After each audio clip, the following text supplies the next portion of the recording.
Hey, this is Louis D. Fresh bringing it to you on a Friday afternoon. I hope you're doing well. Today, we're going to start a little, sort of segment. I'm going to be talking about office life in my office, not my home office, but the actual office. You remember, if you look back at my archives, I'm going to refer to my archives, you'll notice that for the first couple of years or so, I was at another office, and then we moved over here in August of 2023. And I was privileged enough to have them, that they trusted me to bring in some plant life. And so I brought in some succulents, which we're going to talk about. And I was also fortunate enough to bring in my beta fish, which we will also talk about. Like I said, in the next about 3 or so segments, that's what we're going to be talking about, office life. And I think, I'm not promising, but I think I have a conference at the end of this month, beginning of next month, that I'm going to take a little walk. We've been there before, and there's a lot of nature, and I want to kind of address it in terms of not just plant life, but how you fix up your aquarium, because you really need to be aware of what's going on around you and the serenity of it, and it really does kind of help. So just kind of let you know what's on the docket for the aquarium version of our YouTube channel. And next week, important, I'm going to talk a little bit of follow-up on the FAFSA. Not going to get crazy detailed, but I know that I started it with my volunteer school, so I wanted to make sure that I gave you a couple of tidbits of information. I'm still, but since I'm not physically doing it, it's a little more challenging, but I'm definitely going to show you a couple things that I caught up on. So that will be next week. So this week we'll do my office life of the plants, and then the following week we'll do FAFSA. The following week after that, we're going to do the second part of the office plants, and then I think I'm going to not post, but we're going to talk about, I'm going to hopefully do a couple of videos in my little place where I'm going to have a conference. So that's what's going on in 2024, and that's what we're going to start with. So we're going to start with right here. We're going to do, I was thinking about doing, the all 16 plants, but I said, nah, let me just do 8 at a time. And this is the office life. You see there's a little glare there. Office life, the Succulents-Part One. And I'm gonna try to show you here. You remember, that's where I usually film my videos. That's my office. And you can see my fish in there. Those my boss, Miriam, wonderful lady. Our regional director, Dan, our teaching supervisors are there. We have a little kitchen there. And these are the plants. I want to show you, as I'm showing you all the plants here, see the plants? See?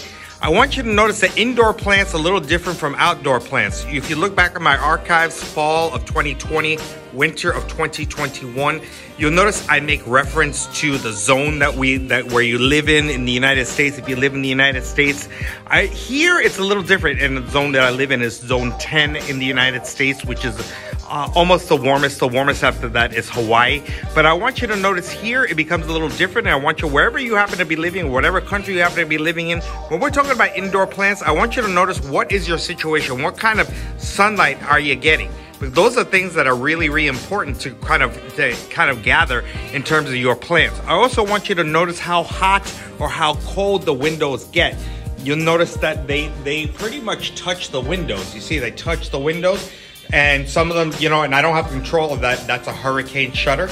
I really don't have control of that. So you really need to be aware of how cold, how hot your windows get and how much sun they get. And also realize that the sun, portraits of words, the earth moves, but your office or your house or your apartment doesn't move.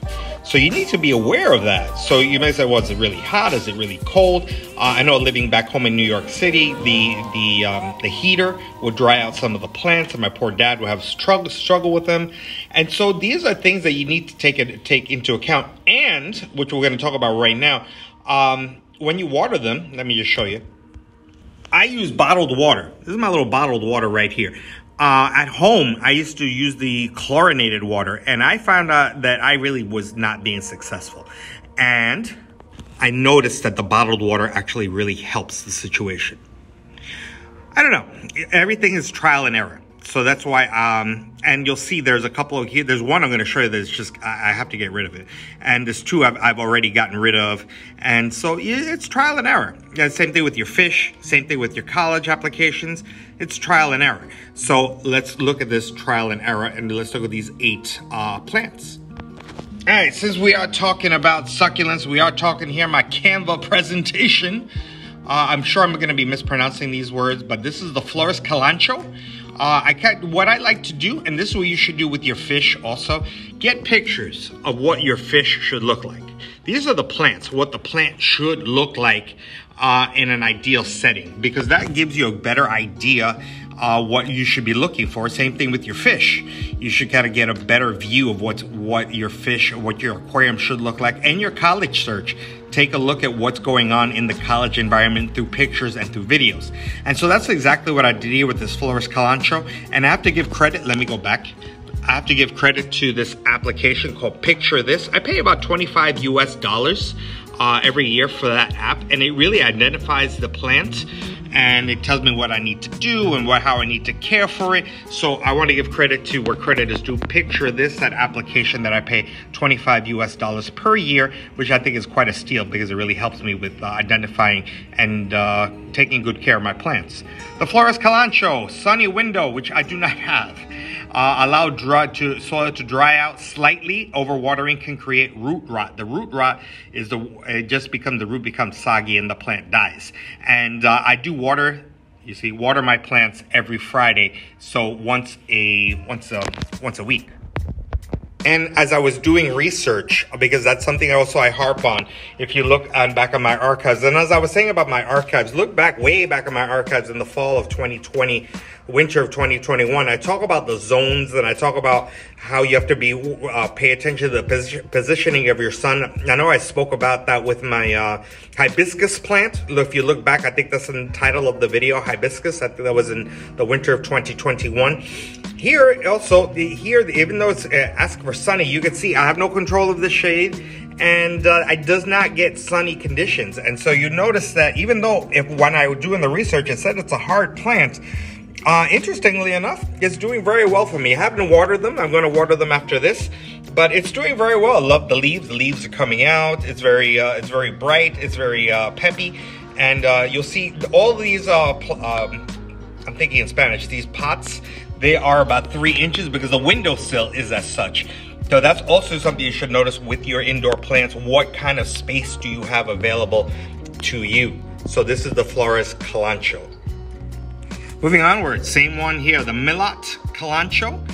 Again, I'm doing my research as well as you should do research with your fish and with your college search. You'll notice here, and I love this picture because I notice how huge it gets. But the key for something to grow this tall is you need the bigger pot. And I don't have the bigger pot because I don't have that particular space. Should be fed, fertilized bi-weekly, which I do not do, but it does have indirect light. So this is number 2, the Milot Calancho. This also is doing quite well. You'll see here the leaves. I love how they're a little hairy here. You need to see, again, remember that this is almost touching the window. I know here in South Florida, it has gotten a little chilly. Fahrenheit-wise, it's gotten down to about 50. Now, most places I know we're going to get a bad cold snap in most of the United States this weekend. 50, it'd be a breeze. But sometimes these are succulents, and they are more tropical plants. So sometimes that may affect it.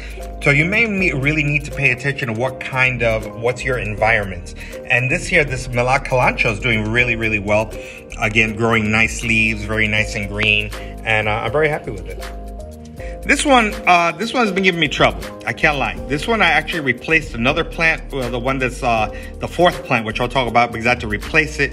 I replaced it with this one, the ruby ball. The ruby ball. The problem here is the 2 most common problems: overwatering and too low light. I don't know what I've done wrong or what I've done wrong. I don't know if it's been overwatering because I've only been watering it once a week. But it may be this. It may be the too low light because I do get indirect sunlight here. I don't get direct sunlight. And I had a meeting here. I actually have my little PowerPoint there, and I kind of do my little thing. You see there's my stand there, and I do a PowerPoint here. But as I was looking over here, there was direct sunlight for about 2-3 hours because I knew I was going to do this video, so I was checking it out. But I did not get any direct sunlight here. So I think that was the problem, and I think I'm gonna have to replace this plant. And I'm not gonna do a whole YouTube video on it, but I'll do one on my social media updates on it. So I definitely want you to be aware that I'm pretty sure I'm gonna replace this plant and allow it to dry out completely. What's cool about the ruby ball, unfortunately, that I don't think mine's gonna make it. There's many different colors, different variations. And I think I goofed it up because there's just not enough light. Here's the ruby ball. You can see that even the plant is not doing all that wonderfully. You see it started out okay, and you see it's trying there, but I just think it's just not doing well at all. So I think I'm gonna replace this one. I'm gonna go to Whole Foods and I'll probably get another plant. But I just wanted to show it to you because I like to be authentic. And but I think I'm definitely going to replace this. But you know, trial and error. Same thing with your fish. Same thing with your college applications. All right, here we got the burger anthus. Again, credit to my picture of this app because I didn't know where the heck these names of these plants were. I thought it was kind of interesting as I was researching this plant. It's supposed to have a window facing south. Now, as my wife would tease me, I don't know my east, west, and south to save my life. But it said it should have one that's facing south or on a balcony outside. And water only when it feels dry to the touch. Again, avoid overwatering. Succulents don't need much water. And if you'll notice also, I've been kind of showing these things. I'll go back for a second. I do like flowers. I'm a flower kind of guy. You see the flowers. I'm going back. You see the flowers. I didn't know that these things gave flowers. And look how pretty these flowers are. One of mine initially probably last month, the beginning of last month, it died out. It completely died. So this one is making it, but it's still not 100%, but this one is. But I love these yellow flowers. If I do get these yellow flowers, I definitely will do a little social media video on the yellow flowers. So here's the fourth one, the burger anthus. You see there, you see that's what I'm saying, there's a little yellowness and no, but it is it's doing its thing, it's flourishing. The middle here didn't work out at all, but it is making it. You can see here, and so I have hope for it. But I know the other one just didn't do well, and it's coming along. It's coming along. Now this is a perfect example of why you need to do your research, because when I was doing my research on the campfire plants, I was like, look how pretty these, the red and the yellow, and I was like, wow, look how big, and oh my God. And as you're doing your research, this is planted in an area that gets at least 6 hours of sunlight every day. Needless to say, I get no direct sunlight, period, zero. So that's why mine stay green, and it's just kind of, it's doing all right, but it's not popping the way it should be right over here. And here you got the campfire plant. You see it's doing well. It's not too bad, you know, and you know, it's gonna get a little top heavy, and the bottom leaves will fall off. But I wanted you to see here that it's not where it needs to be. Number one, because the pot is small. Number two, it just doesn't get direct sunlight. It really doesn't. But for not getting direct sunlight, this campfire plant is doing all right. Doing all right. This is another name that I thought was kind of cute as I was looking at it. It's called the Lola. The Lola is a it needs well-draining soil, low water, bright sunlight. I have no bright sunlight. But again, you can see keeping them in a small pot. I noticed this one. I want to show you the little angle here. You see how tall it is? And you know, it's it's probably about a good 6-inch pot. I'm looking at it, eyeball there. It grows quite tall. So I don't know, I have hope for it that it'll grow a little tall. But this Lola is really nice. It looks, it's not a flower, but it looks like a flower. And so, like I said, I am a flower kind of guy. And so it looks kind of nice. And sure enough, here, the Lola, you see, very flower-like. I love the design. Again, that's something, if I really do it in that little thing that I'm going to at the end of the month, I'm going to show you the beauty of the flowers or plants around. Notice how gorgeous it is. I love how it's growing. Look how it's growing out. Absolutely gorgeous plant. And so I really like this Lola plant.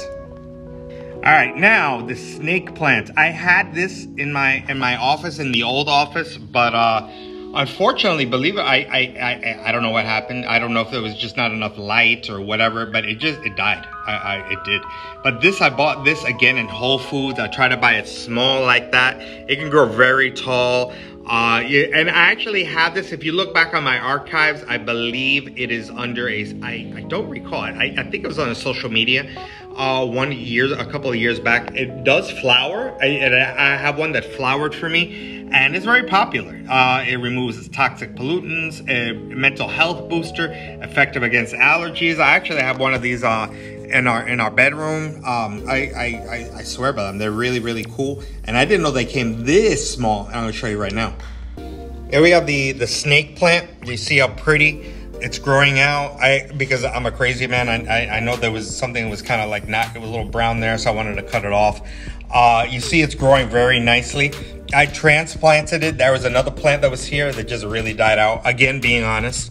And I bought this one it was about 2 or 3 weeks ago. And I love how shiny it is and bright it is. And it's just growing really, really, really nicely here, even though, against filtered light. The snake plant. And again, we've done the Malot Calancho, but the Malot Calancho, I want you to see there are some flowers that can come with it. I'll believe it when I see it. And I didn't know you could hang them. I mean, that was kind of cool. So again, use Google as your best friend, as I've said with your college applications, and now I'm saying with your fish. Make sure that you get to see what it really should look like, the perception, so this way you get a better view of what your plants should look like. This Malot Calancho is just dynamite. That's the right word, dynamite. Look how it's growing.